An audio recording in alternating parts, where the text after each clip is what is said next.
One of the reasons why I went into healthcare is because I felt like I wanted to be in an industry where you can make a difference. And I feel like hospitals and healthcare are kind of a unique place because I don't know of any other industry where you actually you have the impact in people's lives at those precious moments. So, and you can quite literally be on one side of a hallway and be in a the most tender moments where somebody's passing, which you guys are probably talking a little bit about today.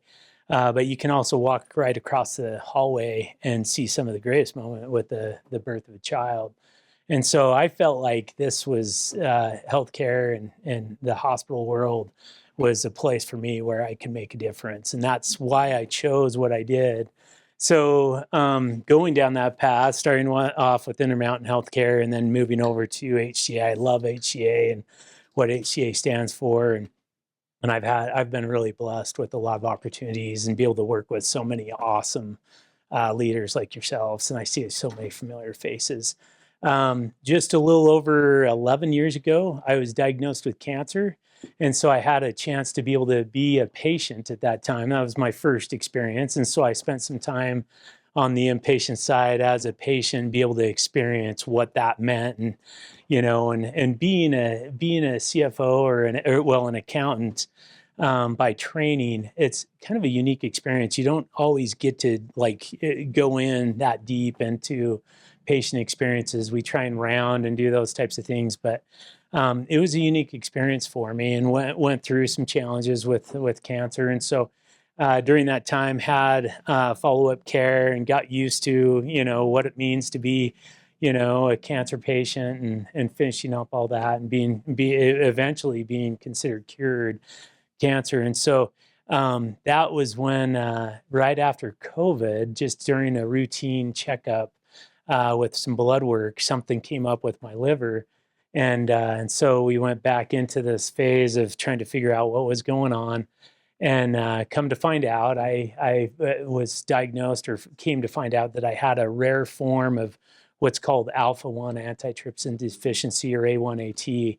And it's a genetic condition that you get. I actually got it from my dad's line, and talking to my dad, he's like, "Oh yeah, I've got that," and he's got oxygen that usually it impacts the lungs. In my case, I have the rarer form of it, so it actually tears apart your liver.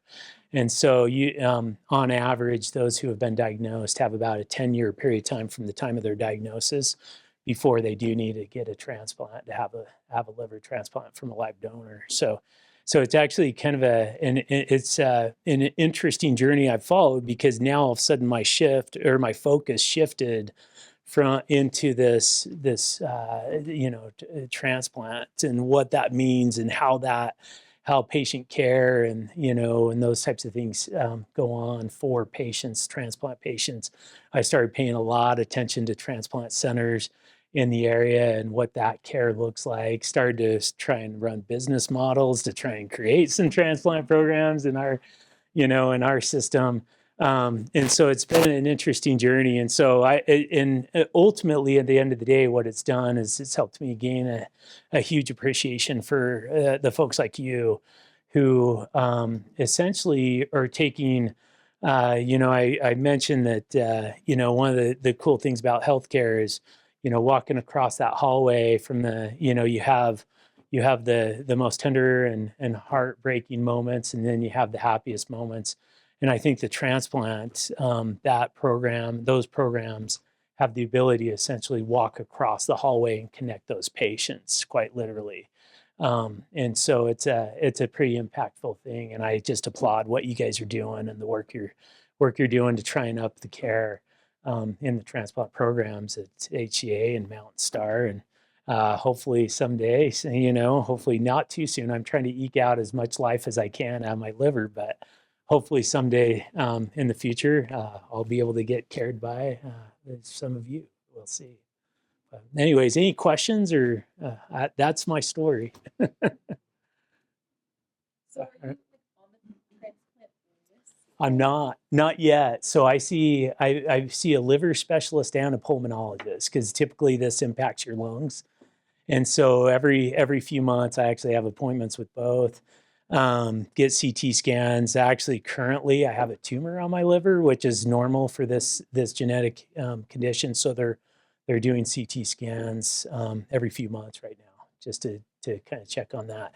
So for me, it's a matter of getting sick enough that then I get, because there's a scoring system with the transplants to be able to put you, and you eventually work your way up that scoring system, and so you can be set for a transplant. So right now, I'm not on a transplant list, and eventually I will be. And just right now, just receiving care to try and gain as much life out of this liver, just because a transplant does carry some risks. So living it out. So crunching numbers. Any other questions? It was a great question. Hey Rob, what's the number one thing you learned as a patient that helped you with the Oh man, it's interesting. There's some I probably better not share, but I would say compassion, and that's something where I think the time in the bed and just experiencing that, you're quite literally in your most vulnerable place. You're essentially naked underneath a hospital gown. And you have individuals that are seeing every part of your body, and on a regular basis. And so, I mean, we do a great job at taking care of our patients, obviously, but the patients, this is a new experience. They're not, being poked and needled, and having help being showered, or using the restroom, those types of things. It's quite an experience. And so I think for me, it was a matter of just understanding that, more compassion for the patient. And as a CFO, when quite often, actually on an almost daily basis, I'm talking to patients, usually on a financial side of things, and talking through, whether it's a quality concern or whatever it is. But I feel like it helps me having that experience. So I hope it helps me.